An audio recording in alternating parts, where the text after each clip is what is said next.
नमस्कार दोस्तों, स्वागत है आपके अपने YouTube चैनल संस्कृत अड्डा पर।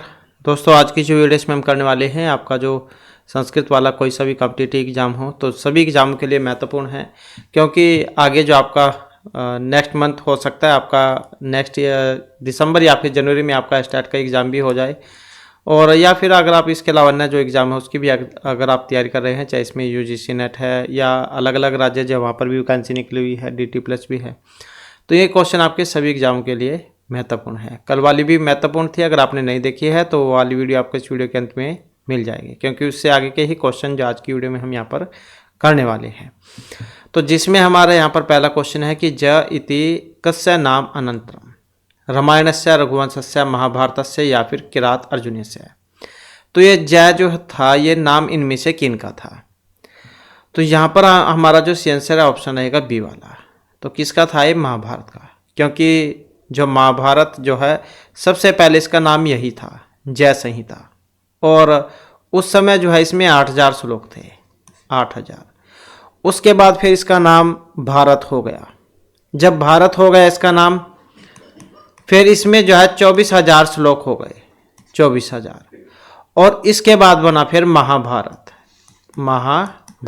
इसके बाद महाभारत बना, उसके बाद फिर इसमें 1,00,000 श्लोक हो गए थे। तो सबसे बड़ा जो महाकाव्य है अब यही है। तो और पर्वों में है ये 18 पर्व हैं इसमें। अगला क्वेश्चन है रीच है सामान्य छंदांसी पुराणम यजुषसः इति कुतः उद्धृतः है। अब ये क्या मंत्र था, मंत्र के अंदर से यहाँ पर जो लाइन है यह ली गई है, तो इसका जो संबंध है ये रहेगा अथर्ववेद से।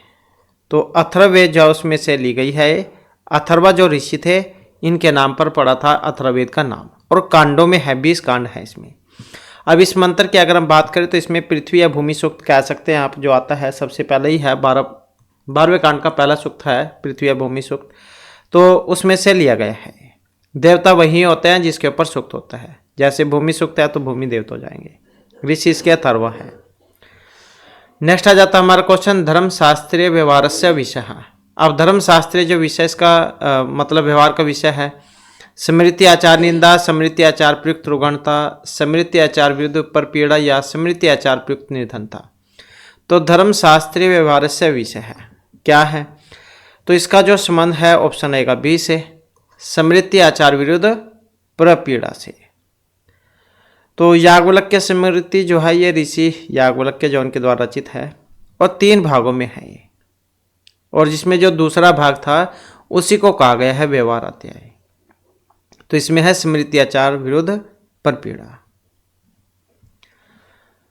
नेक्स्ट है मनुस्मृति अनुसारम सर्वव्यसन मूलम किम। किन के अनुसार? मनुस्मृति के अनुसार सर्वव्यसन मूलम, काम है, लोभ है, क्रोध या मोह। तो क्या है? तो ये माना गया है लोभ को, जो कि ऑप्शन सी में है। मतलब मनुस्मृति के अनुसार सभी व्यसनों का जो मूल है वो लोभ को बतलाया गया था, और ये कामज व्यसन जो होते हैं ये 10 माने गए थे, तो इनकी संख्या 10 बतलाई गई थी। तो क्रोध जो व्यसन है वो 8वां था। तो मनुस्मृति जो उसमें आपको इनके बारे में देखने को मिलेगा। नेक्स्ट आ जाता है हमारा क्वेश्चन मनु मते साक्षात धर्मस्य लक्षणम कतिविधम, 1 2 3 या चतुर्विधम। तो मनु मते है साक्षात धर्मस्य लक्षणम। तो मनु जो उन्होंने धर्म का लक्षण 4 प्रकार का बतलाया था, तो ऑप्शन हो जाएगा डी वाला। अमात्य परीक्षा उपायस्व नास्ति। अब कौन से एक नहीं है? धर्म, उपधा, काम, अर्थ या मोक्ष उपधा, कौन सा नहीं है इनमें? अब इसमें नहीं था तो कौन सा? ये वाला जो कि ऑप्शन डी में आया है, मोक्ष उपधा, क्योंकि अर्थशास्त्र जो है इसमें अमात्य परीक्षण के 4 उपाय बतलाए गए थे। अब किन के द्वारा रचित है? अर्थशास्त्र कौटिल्य के द्वारा। और 4 जो बतलाए गए थे कौन कौन से हैं? तो एक तो यही हो जाएगा इसमें धर्म उपधा, और एक ये वाला हो जाएगा अर्थ उपधा, तीसरे वाला ये वाला हो जाएगा काम उपधा। अब एक बच गया इसमें जो कि नहीं है, वो कौन सा था? ये वाला भय उपधा। तो ये 4 थे इसमें, धर्म, अर्थ, काम और भय। तो ये इसमें नहीं था। नेक्स्ट है अधोलिखितेषु का गुण पुरुष न भवति, मंत्री स्थिर रसदा या तीक्ष्ण है। तो गुण पुरुष जो नहीं है वो बताना है। तो अर्थशास्त्र जिसमें 5 प्रकार के गुण पुरुष बतलाए गए थे, मतलब 5 प्रकार के गुण पुरुष की संस्थाएं थी। गुण पुरुष जो था इसकी संस्थाएं जो थी वह 5 प्रकार की थी और गुण पुरुष थे 4 प्रकार के। अब जो 5 संस्थाओं की बात हुई है वो कौन कौन सी थी? 5 संस्थाएं इसमें कापटिक, उदास्थित, गृहपटिक, वैदेहिक और तापस। तो ये 5 थी। और जो कि गुण पुरुष की बात हुई है जो कि 4 थे, कौन कौन से थे? तो इसमें स्त्री और एक ये वाला आ जाएगा तीक्ष्ण, और एक ये भी था रसदह, और चौथे नंबर की बात करें तो ये था भिक्षुकी। तो ऐसे जो है ये 4 थे, स्त्री, तीक्ष्ण, रसदह और भिक्षुकी। तो गुण पुरुष की जो बात हुई है, अब नहीं में बात हुई थी, नहीं था। अब गुण पुरुष इसमें नहीं था, कौन सा? ये वाला मंत्री, क्योंकि स्त्री, तीक्ष्ण, रसद और भिक्षुकी ये वाले थे 4। नेक्स्ट है अमात्य परीक्षाया कतविधा उपाय है। अब उपाय कितने प्रकार के हैं? अमात्य परीक्षा के जो उपाय हैं वो अर्थशास्त्र में बतलाए गए थे। और कितने बतलाए गए थे? तो इनकी संख्या चतुर्विध है, मतलब 4 प्रकार के बतलाए गए थे, जो कि ऊपर अभी हमने पढ़ाई है। धर्मार्थ वाले, धर्मार्थ काम और भयउक्ता ये वाले, तो ये वही हैं। नेक्स्ट है स्त्री नाम शिक्षितम पटुत्व मानसेषु समदृश्यते इति युक्ति उत्तर उद्धृता है। मतलब कहाँ से ली गई है ये वाली? उत्तरामचरिते मुदर राक्षसे मालती माधवे या अभिज्ञान शाकुंतले। तो किस में से है?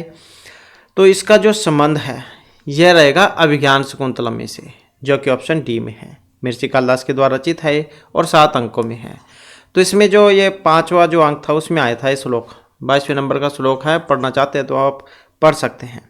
और क्या कहा गया था इसमें कि मानवेतर जाति की स्त्रियों में भी मतलब मानवेतर जाति की स्त्रियों में भी शिक्षा के बिना ही चतुरता देखी जाती है।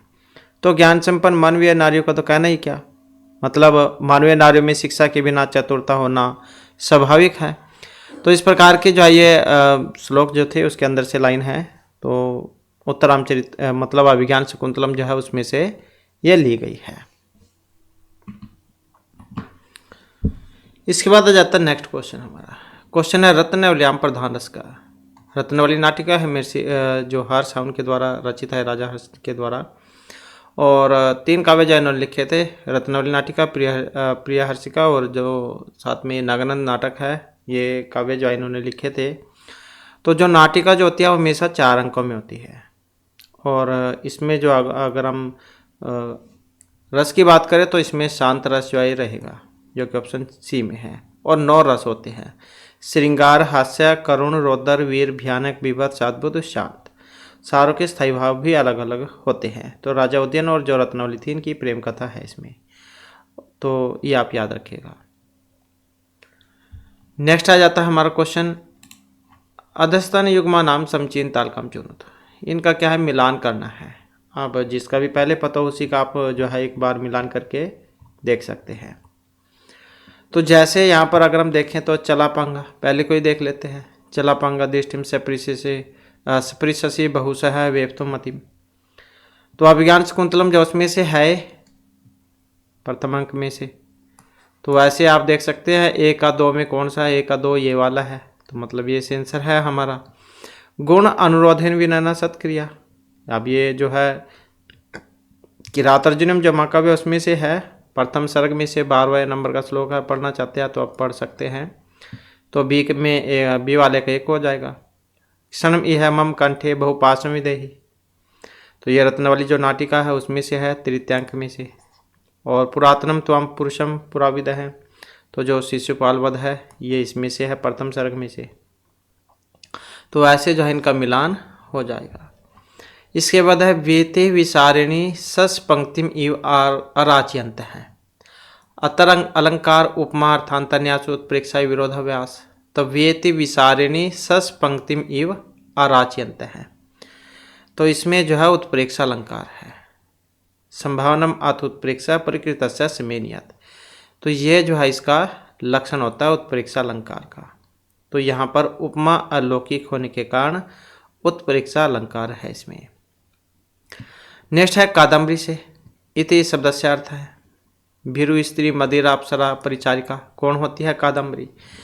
तो कादम्बरी जो है कादम्बरी ये मेसी बाणभट्ट जाउन के द्वारा रचित है और मतलब इसका मदिरा से होता है, शराब से, जो कि ऑप्शन सी में है। और इसके बारे में कहा भी जाता है कादम्बरी रसज्ञा नाम आहारोपि न रोचते, ऐसी पंक्ति।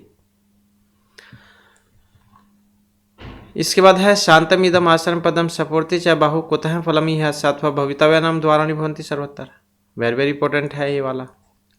अब इसमें अलंकार पूछ लिया गया है, तो कौन सा अलंकार है यहाँ पर? अलंकार की बात करो तो इसमें रहेगा ऑप्शन बी, मतलब अर्थांतर न्यास जो अलंकार है वो इसमें रहेगा।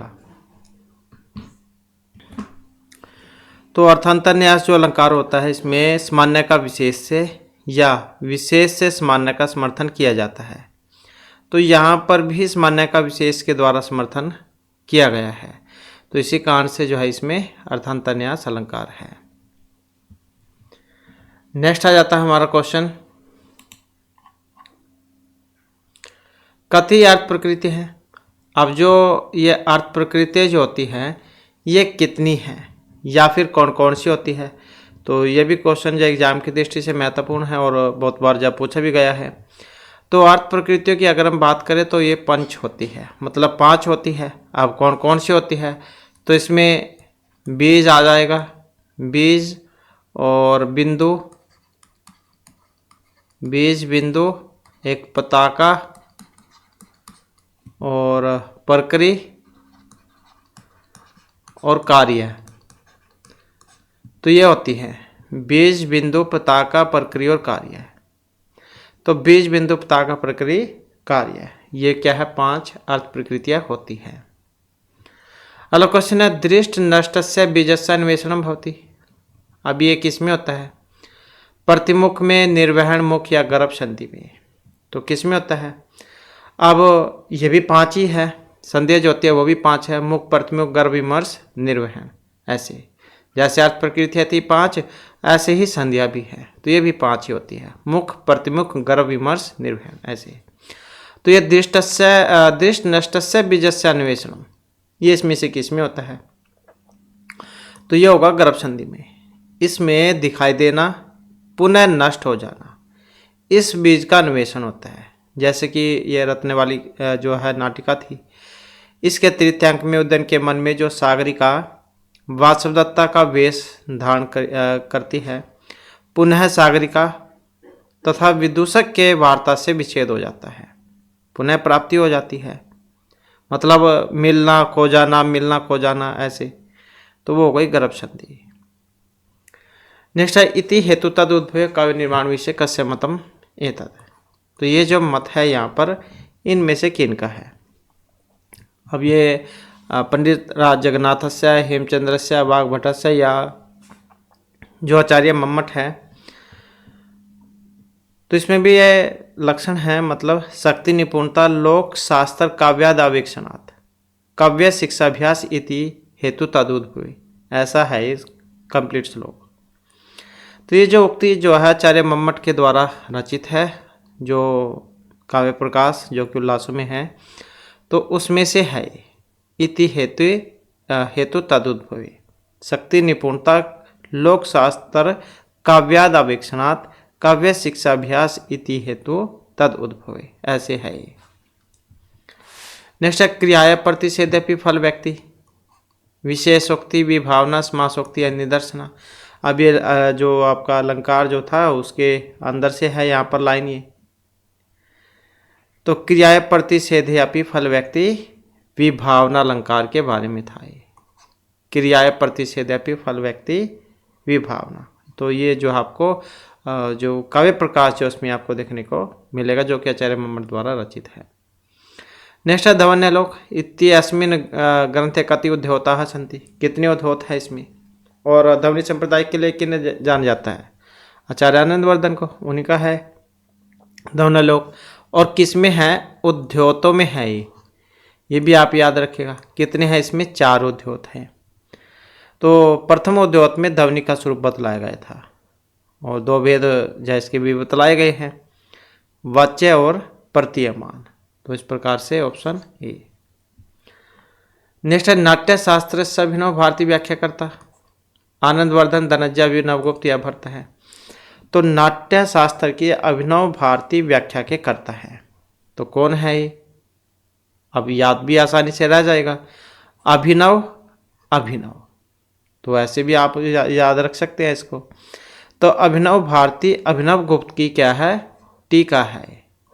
क्या है? टीका। टीका है ये, जो कि भट्ट के नाट्य शास्त्र पर लिखी गई थी। भरत मुनि जा उनका जो है ये नाट्य शास्त्र भरत मुनि का, तो इस पर लिखी गई थी ये। तो इस प्रकार से भरत मुनि ने नाट्य शास्त्र लिखा था 36 अध्याय में जो है। आचार्य आनंदवर्धन का ध्वनालोक हो गया और धनंजय का 2 स्वरूपक है। नेक्स्ट है कालानुसारेण कहत अवतारवाचिन है। अब इनका क्रम भी कई बार देखने को मिलता है एग्जाम में। भरत, विश्वनाथ, जगन्नाथ या बामा। तो समय के अनुसार बताना है। तो समय के अनुसार सबसे पहले जो इसमें भरत हुए थे, उसके बाद फिर ये जो आचार्य विश्वनाथ हैं ये हुए थे, विश्वनाथ के बाद भामह ये वाले, और लास्ट में फिर ये पंडित राज जगन्नाथ ये वाले। तो ऐसे इनका क्रम है। भरत जो है इनका समय जो है ईस्वी पूर्व 3य शताब्दी माना गया है इनका समय, ईस्वी पूर्व 3य शताब्दी। आचार्य विश्वनाथ जो इनका 12वीं 13वीं शताब्दी माना गया है, 12वीं 13वीं शताब्दी। और ये पंडित राज जगन्नाथ जो इनका 6ठी शताब्दी माना गया था, और ये पंडित राज जगन्नाथ इनका 7वीं शताब्दी। तो ऐसे इनका था यहाँ पर। तो इसमें अर्वाचीन है कालक्रम के अनुसार। कौन से थे अर्वाचीन इसमें? ये वाले पंडित राज जगन्नाथ। तो इनका 6ठी शताब्दी है, यही है सबसे पहले इसमें जगन्नाथ। क्योंकि भरत मुनि के भी अगर हम देखें तो ये 3य शताब्दी में है, और विश्वनाथ ये 12वीं 13वीं शताब्दी में है, जगन्नाथ ये 7वीं शताब्दी में है, भामा 6ठी शताब्दी में है। तो अर्वाचीन जो है इसमें जो माना गया था ये पंडित राज जगन्नाथ जो इनको माना गया था। नेक्स्ट है हमारा क्वेश्चन, काव्य प्रकाशस्य मंगल श्लोके कस्याः प्रशंसा कृता। किसमें? काव्य प्रकाश के मंगल श्लोक में। काव्य प्रकाश जो आचार्य मम्मट द्वारा रचित है। अब इसमें किसकी हुई थी? तो इसमें हुई थी कवि भारती की प्रशंसा, कवि भारतीय। इसके बाद यथार्थ है शब्दावातम अर्थम उपसर्जनीकृत स्वार्थ है व्यंग्य है काव्य विशेष भवती गुणभूत व्यंग्य काव्य अलंकार ध्वनि ध्वनि चित्र काव्य। तो किसके बारे में है यहाँ पर?